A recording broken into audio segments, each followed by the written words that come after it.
Hello everyone, welcome to Elite Students. My name is Gaurav and today I am back again with a video. आज का video most of the students के लिए बहुत ही ज़्यादा important है, तो ध्यान से टिल द एंड ये वीडियो को देखना, क्योंकि मैं बहुत सारी चीज़ों के बारे में बात करूँगा एंड बहुत सारी मिसकंसेप्शंस भी आपकी दूर करूँगा। और अगर आप ये वीडियो को फॉलो किए तो क्योंकि इतने ईयर्स से हम सेम चीज़ें स्टूडेंट्स को गाइड कर रहे हैं, हमें पता है स्टूडेंट कहाँ पर प्रॉब्लम्स फेस करते हैं और कैसे उसको बेटर किया जाता है, तो मैं अपना सारा एक्सपीरियंस इस वीडियो में शेयर करूँगा सो दैट आपको पूरा एक आइडिया लग जाए। इन जनरल स्टूडेंट्स ने बहुत सारी वीडियोस में, या जो उनके फ्रेंड्स हों, कोलीग्स हों जो ऑलरेडी कैट क्रैक कर चुके हैं, इन जनरल वो ये सुनते हैं कि यार मॉक्स स्टार्ट करना जल्दी बहुत ज़्यादा इंपॉर्टेंट है सो दैट आपको एग्ज़ाम टेकिंग स्किल्स पता चल जाए एंड आप एग्ज़ाम में स्कोर ले आएँ। तो क्या ये चीज़ सभी के लिए वैलिड है या एक स्पेसिफिक कैटेगरी ऑफ स्टूडेंट्स के लिए वैलिड है, उसके बारे में बात होगा।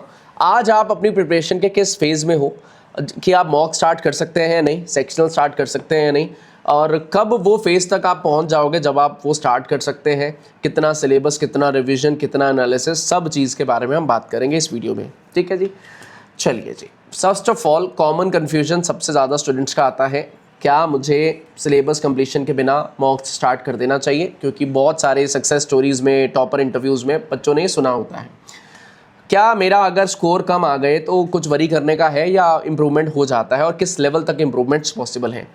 How many mocks are sufficient? ये तो मतलब ये क्वेश्चन हम लोग बार बार हर रोज़ मल्टीपल स्टूडेंट्स हमें पूछते हैं। कैसे एग्जैक्टली एनालाइज किया जाता है जी, इसके बारे में भी बहुत सारे लोग पूछते हैं। तो वन बाय वन हम सारे पॉइंट्स को कवर करेंगे। फर्स्ट ऑफ ऑल, हमें स्टार्ट कब करना चाहिए? देखिए जी, सबसे पहले तो आपको 100% ऑफ सिलेबस कंप्लीशन का वेट नहीं करना होता मॉक्स स्टार्ट करने के लिए।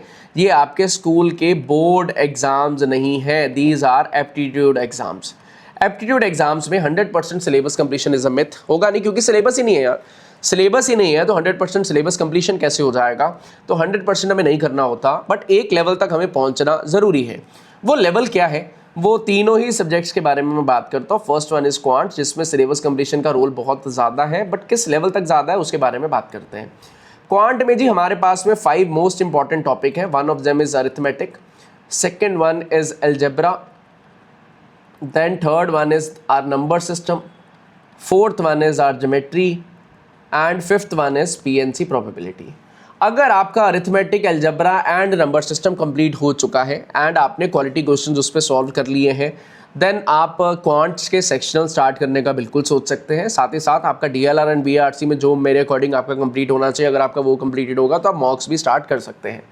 आपका ज्योमेट्री एंड PNC कंप्लीटेड नहीं है, इवन कुछ हद तक आपका नंबर सिस्टम भी अगर कंप्लीटेड नहीं होगा, बट अरिथमेटिक, अलजेब्रा जो मेजर पोर्शन है क्वांट के लिए, अगर वो कंप्लीटेड है then you are good to go, आप स्टार्ट कर सकते हो। बट आपके कुछ सॉल्विंग किए हुए होने चाहिए, सिर्फ कॉन्सेप्ट ना पढ़ाओ आपने, सॉल्विंग कराओ एंड साइमल्टेनियसली आप ज्योमेट्री एंड PNC पे भी होल्ड बनाओगे। इसको आप छोड़ोगे नहीं, क्योंकि यहाँ पर भी क्वेश्चन ऐसे मिलते हैं जहाँ पर स्ट्रेट अवे 1 to 1.5 मिनट में आप क्वेश्चन सॉल्व करके 3 मार्क्स अपने ग्रैब कर सकते हो। ना if we talk about DLR में बहुत ज़्यादा टॉपिक्स का रोल नहीं है, लिमिटेड टॉपिक्स होते हैं। But if we talk about DLR तो DI के चार्ट्स का आइडिया होना, LR के डिफरेंट टॉपिक्स का आइडिया होना, अरेंजमेंट्स कैसे बिठाया जाता है, टेबल फिलिंग आपको आता हो, अगर उस लेवल तक चीज़ें आपको आती हैं, सेट थ्योरी आपने थोड़ा बहुत पढ़ रखा है, तब आप DLR को स्टार्ट कर सकते हो। मेक श्योर आप मॉक्स और सेक्शनल्स पे जाने से पहले एटलीस्ट 200-300 पजल्स इंक्लूडिंग क्लासेस आपने खुद से सॉल्व करी हो।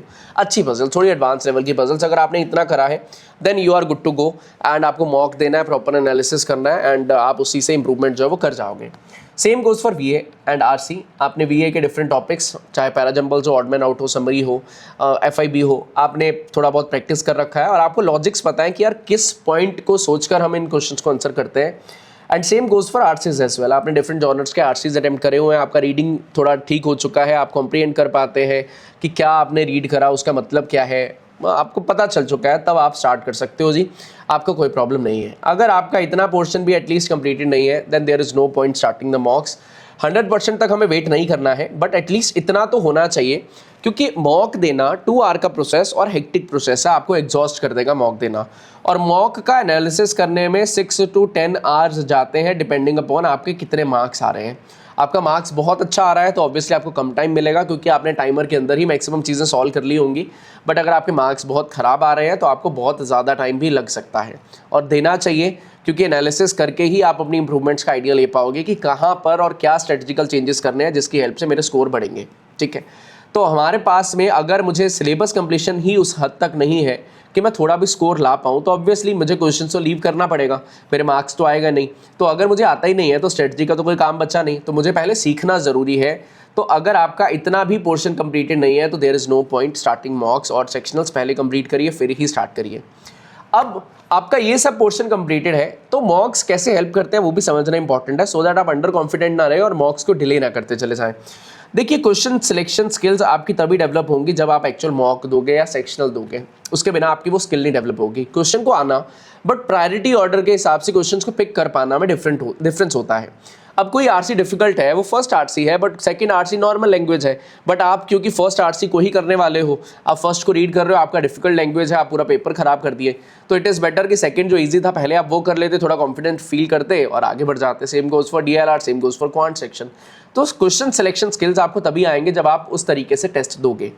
टाइम डिस्ट्रीब्यूशन स्ट्रेटजी, एक क्वेश्चन नहीं सॉल्व हो रहा, कब उसको लीव कर देना है, कितना टाइम उसमें और नहीं देना है, ये तभी डेवलप होगा जब आप मॉक्स और सेक्शनल दे रहे होगे।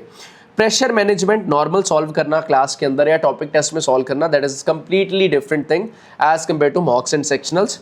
और बेसिक इनफ एक्सपोजर है आपका, अगर इतना है आपका, आपने टाइमर बेस्ड थोड़ा बहुत प्रैक्टिस भी कर रखा है, देन आपको बहुत ज़्यादा हेल्प मिलने वाला है मॉक्स एंड सेक्शनल्स को देखकर।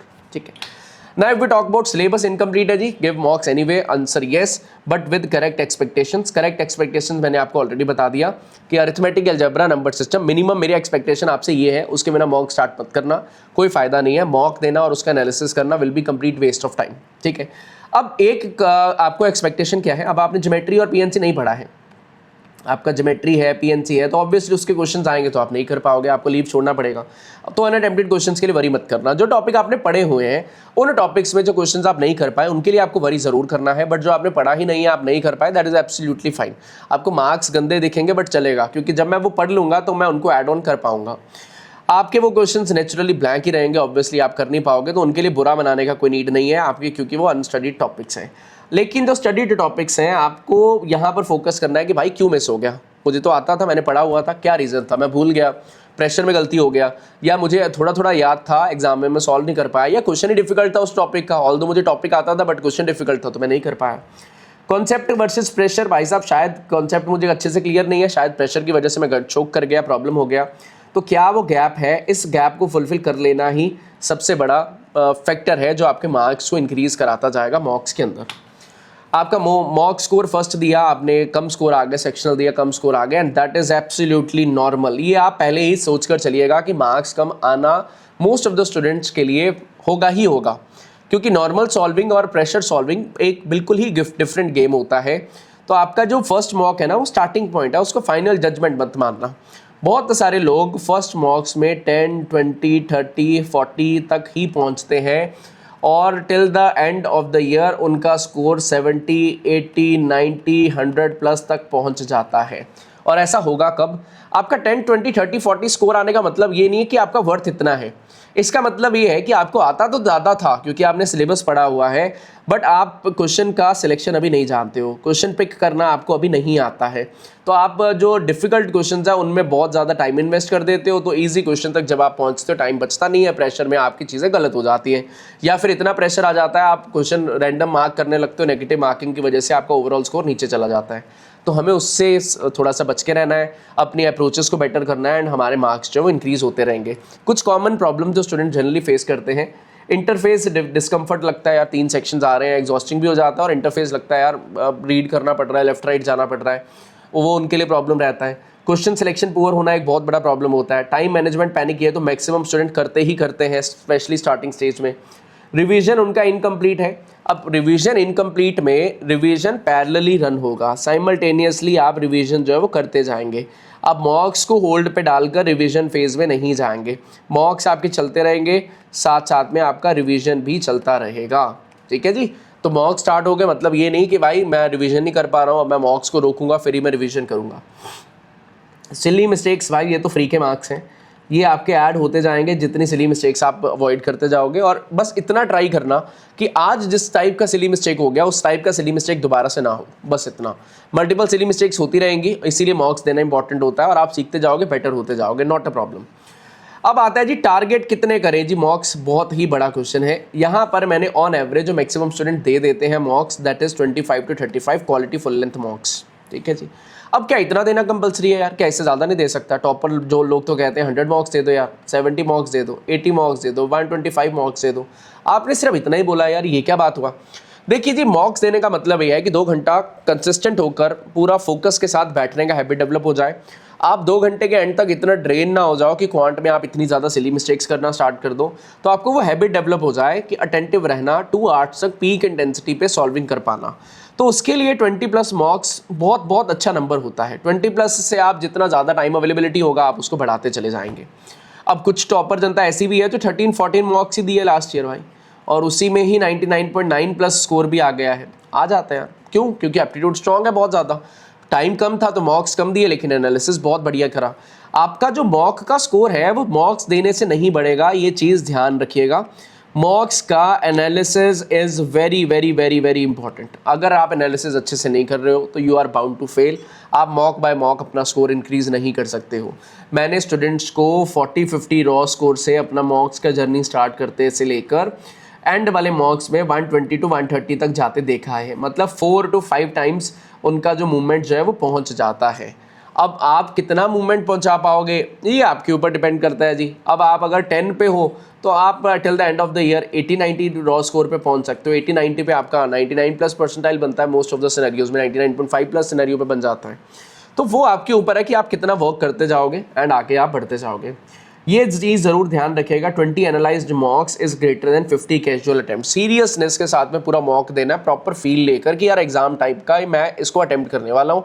ये नहीं मॉक देना शुरू करा, बीच में कोई आ गया जी, बेल बज गया घर का, मैं बाहर चला गया, कोई घर पे कॉल आ गया, मैं कॉल पे लग गया, मैं बीच में मोबाइल चलाने लग गया। नहीं, 2 आवर्स मीन 2 आवर्स। आप एक बार मॉक ओपन करें, आपको टिल द एंड 2 आवर्स तक कंसिस्टेंटली बैठकर ही सारे के सारे मॉक्स देने हैं।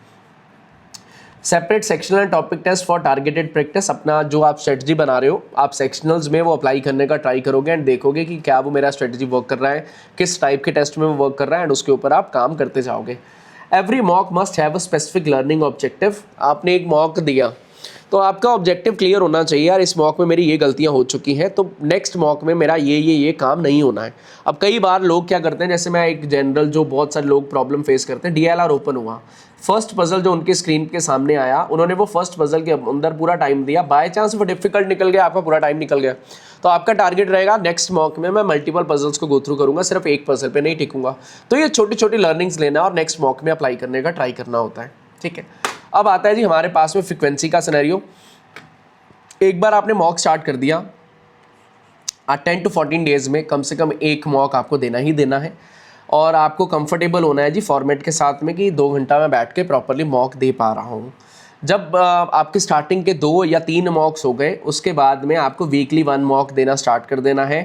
Increase frequency as syllabus coverage improves. आपका ज्योमेट्री PNC हो जाएगा तब 2 से 3 मॉक्स वीकली प्लान होना स्टार्ट हो जाएगा। अब जो भी स्टूडेंट्स हैं EG का पार्ट, बेटा जी आपको ये प्लानिंग का कोई नीड नहीं पड़ेगा। हम पूरा का पूरा प्लान जो है, कब आपको मॉक देना है, कब आपको एनालिसिस करना है, स्ट्रेटजी वाला सेशन कब होगा, हर एक चीज़ के लिए हम आपको बताएंगे। उस अकॉर्डिंग आपको मॉक्स देते रहना, खुद से आपको खिचड़ी पकाने का नीड नहीं है, बनी बनाई मिलेगी, आपको बस खानी है, तो टेंशन नहीं लेना। अगर आप EG का पार्ट हो, अगर आप नॉन EG स्टूडेंट हो तो आप कुछ इस तरीके से प्लान कर सकते हो। फाइनल फेज में आप फ्रिक्वेंसी इंक्रीज करोगे if analysis and revision capacity allow. आप मे बी हर दूसरे दिन पे मॉक देने लगो, बट प्रॉपर एनालिसिस करने के बाद ही। विदाउट एनालिसिस मॉक देने का कोई फ़ायदा नहीं है जी। मॉक दो, ट्राई करो, विद इन 48 to 72 आवर्स आप उसका एनालिसिस जो है वो रैपअप कर दो। अब आपने आज मॉक दिया, 5 डेज़ के बाद में आप उसका एनालिसिस करने बैठे हो, आपको याद ही नहीं रहेगा आपने क्यों अटैम्प्ट करा था, क्या अटैम्प्ट करा था, तो फिर उस मॉक का कोई फ़ायदा नहीं है। आपका जब तक एनालिसिस नहीं हो जाता जी तब तक नेक्स्ट मॉक देना का कोई फ़ायदा नहीं है। एनालिसिस नॉन नेगोशिएबल है, ये भूल मत जाइएगा। बिना एनालिसिस के कोई फ़ायदा नहीं है जी, ये ध्यान रखिएगा बात। अब नेक्स्ट एनालिसिस जो है वो 2 स्टेप्स में होगा। पहले तो आपने स्कोर कार्ड देखा, ओवरऑल रिव्यू करा, सेक्शनल स्कोर्स रिव्यू करे, अटेम्प्ट्स देखे, एक्यूरेसी देखा, ओके। परसेंटाइल डेटा है जी, इमोशनल ट्रिगर नहीं है। बहुत सारे लोगों का स्टार्टिंग में 30-35 परसेंटाइल दिख जाता है, वो बेचारे इतना डिमोटिवेट हो जाते हैं, यार अभी इतना आ रहा है मैं कैसे कर पाऊंगा, मेरे से तो नहीं होना, मैं अगले साल का सोचता हूँ। कतई नहीं, भूल जाओ कि ये एग्जिस्ट करता है, एकदम इग्नोर कर दो। दूसरा चीज़ है आपको रीसॉल्व करना होगा विदाउट टाइमर। ये बात दिमाग में डाल लो अगर आप एक्चुअल में जेन्युइनली इंप्रूव करना चाहते हो। आपको हर एक क्वेश्चन को ओपन करना है जी, कैटेगराइज करना है, जो करेक्ट है उनका एफिशिएंसी मतलब क्या उसका बेटर मेथड पॉसिबल था, जो आपके रॉन्ग हुए एरर टाइप क्या था जी, क्या गलती हो गया, कॉन्सेप्ट भूल गया, वो तुक्का लगा दिया है, सिली मिस्टेक हो गया, क्या रीज़न था, और जो अनअटेम्प्टेड रह गए क्या रीज़न है यार, मिस कैसे हो गया, मुझे आता ही नहीं था क्या, ये कॉन्सेप्ट मैंने पढ़ा ही नहीं है क्या, कॉन्सेप्ट मुझे आता था बट मैं इजी भी था बट मेरा टाइमर मैनेजमेंट अच्छे से नहीं हुआ तो मैं इस क्वेश्चन तक पहुंच भी नहीं पाया। तो ये एनालिसिस में करना बहुत ज़्यादा इंपॉर्टेंट है और आपको सेल्फ सॉल्व करने का ट्राई करना है सारे क्वेश्चंस को जिन के भी कॉन्सेप्ट्स आपको पता होंगे। जिनका कॉन्सेप्ट नहीं पता, ज्योमेट्री का कॉन्सेप्ट अभी नहीं पता या पीएनसी का नहीं पता, आप नहीं कर पाए, दैट इज फाइन, बट जिनका कॉन्सेप्ट पता है उनको सेल्फ सॉल्व करने का ट्राई करना है, spend more time in those questions. इसीलिए आपका एनालिसिस जो है वो 6 to 10 आवर्स ले जाएगा एट टाइम। स्टार्टिंग के मॉक्स में थोड़ा और ज़्यादा, क्योंकि अभी आप बिगिनिंग फेज में होगे मॉक्स की, तो एनालिसिस में ज़्यादा टाइम भी जा सकता है। देन उसके बाद में analysis steps 3 and 4, time analysis, identify where you spent maximum time. ऐसा तो नहीं कि एक ही क्वेश्चन पे बहुत ज़्यादा टाइम दे दिया। क्वांट्स की मैं बात करूँ, लोग जनरली टीएसडी के क्वेश्चन में इतना फंस जाते हैं और ईगो पे ले जाते हैं, 7 से 8 मिनट आपने एक ही क्वेश्चन पे लगा दिया and that is absolutely not worth it. और क्वेश्चन से जो 2-3 मिनट में हो सकते थे या towards the end of the paper easy questions available थे, बट क्योंकि आप जिद पे थे कि मुझे तो ये करके रहना है और इतना टाइम देकर अगर आपने सही भी कर लिया तो 7-8 मिनट में 3 मार्क्स आप गेन कर पाए, that is not a wise decision. तो उसके अलावा आपका 6-7 मिनट्स 1 क्वांट क्वेश्चन पे लग गया, 20 minutes on an unsolved DLR set लग गया, ऐसा नहीं होना चाहिए। ऐसा ना हो कि आप सिर्फ आरसीज सॉल्व करते रह गए, वीए तक आप पहुंच ही नहीं पाए, या आपने वीए में इतना टाइम दे दिया कि आप 2 से 3 आरसीज ही नहीं देख पाए, तो ये सही अप्रोचेज नहीं है। तो अपनी अप्रोच पे काम करना कि मैंने यार टाइम जो देना था मुझे, मैंने सही से डिस्ट्रीब्यूट तो करा है ना, कुछ गड़बड़ तो नहीं कर दिया मैंने। एक नोटबुक ज़रूर मेंटेन करिएगा। इस नोटबुक को बहुत ज़्यादा स्ट्रेच करने का नीड नहीं है। इन केस आप, कई लोग ना एक एक चीज़ लिखने लगते हैं। एरर नोटबुक आपका बहुत ज़्यादा एग्जेजरेटेड नहीं होना चाहिए, दैट शुड बी कंसाइज, ठीक है। लॉग आप मेंटेन करिए, आपका पैटर्न क्या है, कहाँ पर गलती हो जा रहा है, छोटा छोटा एक मॉक का 1 पेज का हो जाएगा, दैट्स ऑल।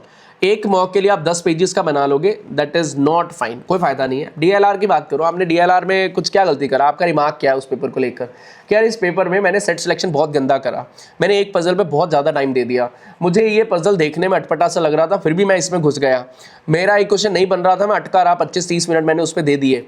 तो आपको वो रिमार्क लिखना है सो दैट आप बाद के लिए 4-5-10-15 मॉक्स आप जब दे लोगे तो आपके पास में एक एरर नोटबुक हो आपको समझने के लिए कि आप क्या मिस्टेक कर रहे थे, so that mock by mock आप उसको रीड करो और अपनी गलती सुधार सको। सेम चीज़ फॉर क्वांट सेक्शन, कि आपका अब कोई अलजबरा का क्वेश्चन आता है, आप जिद पे ले जा रहे हो कि मुझे तो अलजबरा आता है, या अरिथमेटिक का आता है, जिद पे ले जा रहे हो, क्या गलतियाँ हो रही है, इसीलिए मिस्टेक्स किस टाइप की आप कर रहे हो, बार बार कैलकुलेशन मिस्टेक है या कॉन्सेप्ट मिस्टेक है या अजम्पशन मिस्टेक है, क्या दिक्कत हो रहा है, आपको एरर नोटबुक जो बनाना पड़ेगा, वो ज़रूरी है, ठीक है जी। हर टॉपर जनता बनाती है और स्कोर उसी से इंप्रूवमेंट होता है। पैरेलल प्रोग्रेस ध्यान रखिएगा, सिलेबस स्टडी आपका चलता चला जाएगा, फंडामेंटल स्टडी एबिलिटी आपका डेवलप होता चला जाएगा, जो टॉपिक आपके बचे हुए हैं वो आप रैप अप करते जाओगे, प्रैक्टिस बढ़ाते चले जाओगे। मॉक टेस्ट जो है वो आपको, जो आपने सीखा हुआ है ऑलरेडी हाई प्रेशर के अंदर कैसे अप्लाई करना है, वो आपका डेवलप होता जाएगा with more and more मॉक्स, but with proper analysis only. आपके जो मॉक्स एंड सिलेबस है ना, ये कॉम्पिटिटर नहीं है भाई, कि मेरा तो हो ही नहीं रहा, मैं नहीं दूंगा यार, मैं तो दूंगा ही नहीं मॉक, छोड़ दूंगा, मैं रिवीजन पे लगूंगा, एंड में देखूंगा मॉक्स देने का। आपके पार्टनर है जी, ये वो पार्टनर्स हैं जो आपके साथ रहेंगे, आपको थोड़ा बुरा भी फील कराएंगे कम मार्क्स दिखाकर, बट ये वो पार्टनर है जो आपका साथ नहीं छोड़ेंगे, आपके मार्क्स को इंप्रूव करने में आपको हेल्प करने वाले हैं। तो अगर आप जेन्युइनली अपने मार्क्स इंप्रूव करना चाहते हो तो सिलेबस कंप्लीशन अगर ऑलरेडी आपका कंप्लीटेड नहीं है तो उस पर आपको काम करना है, more practice as well, and mock sectionals आपको देना मैंडेटरी है, ठीक है। 5 की टेकअवेज हैं जो मैंने थ्रू आउट द वीडियो बताए, इनको आप गो थ्रू कर सकते हो। पूरा एंड सिलेबस तक वेट मत करना और रिवीजन पे भी मत लगे रहना, मॉक्स को स्टार्ट कर देना। बट कितना चीज़ें खत्म हो चुकी हैं उन्हीं मॉक स्टार्ट करने के लिए, वो फर्स्ट स्लाइड पे मैंने ऑलरेडी आपको बताया था। फाइनल पोटेंशियल नहीं है आपका फर्स्ट मॉक का score, most of the students first mock में खराब परफॉर्मेंस देते हैं क्योंकि अटेम्प्ट नहीं करना आता होता पेपर, वो जैसे जैसे आप आगे बढ़ोगे वो डेवलप हो जाएगा। एनालिसिस बहुत ज़्यादा इंपॉर्टेंट है as compare to your total mock count, तो इसका ईगो मत लेकर चलना कि मुझे मॉक काउंट 50, 60, 70 पहुंचाना है। एनालिसिस अच्छे से करना है, 20 मॉक्स भी आपने प्रॉपर एनालिसिस के साथ दिए होंगे, देन ऑल्सो आप बहुत अच्छा एग्जाम में कर सकते हो। 25 to 35 well analysed mocks for CAT 2026, उतना मिनिमम टारगेट करके चलो। 1 specific point in every single mock attempt, हर बारी आप कोई मिस्टेक जो एक मॉक में करते हो उसका रिमार्क आपको लिखना है एंड ट्राई करना है यार नेक्स्ट मॉक में मैं सेम मिस्टेक जो है वो नहीं करूँगा। ये आपका प्रोसेस है जी मॉक्स को लेकर। Hopefully I have helped you clear all the points. In case आपके अभी भी कुछ क्वेश्चंस बचते हैं या फिर आप मुझसे चाहते हो कि मैं कुछ टॉपिक्स और ऐसे जो आपको प्रॉब्लम्स दे रहे हैं कि उनके ऊपर वीडियोस बनाऊं, तो आप कमेंट सेक्शन पे वो डाल सकते हैं। I will try to create more such videos and help you in this journey. And आपका स्कोर्स इंप्रूव होते जाएँ, आप पॉजिटिव फील करते जाएँ, this is the most important thing for us. And अगर पॉजिटिविटी के साथ आप आगे बढ़ रहे हो तो आप पेपर में अच्छा करने का स्कोप भी काफ़ी बढ़ा लोगे। ठीक है, so that is all from my side for this video. Thank you, bye bye.